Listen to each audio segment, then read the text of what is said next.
биздин облустагы район шаарлардын мектептери боюнча алсак, эң төл билим берүү сапатын көргөндөр Ак Суу районунда Субанбеков атындагы жана Сооронбаев атындагы орто мектебинин жалпы орто мектеби.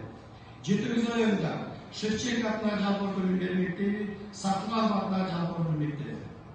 Ысык Көл районунда Бейшебаев жана Абдурахманов атындагы орто мектептерин билим сапаттарын ачат. Том районунда Жамгырчиев жана Текеев атындагы орто мектеби.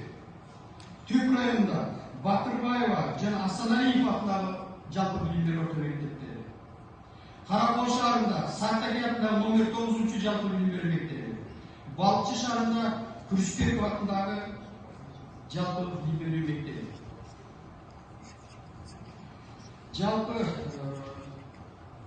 отчет мезгилде мектепке тартылган балдардын саны 3, ал эми өлүк жок, окуткан балдардын саны 9. Урматтуу көрүүчүлөр, эмнеге барбай калган себептер боюнча справкага кеңири токтолуп кеңири көргөзүлгөн.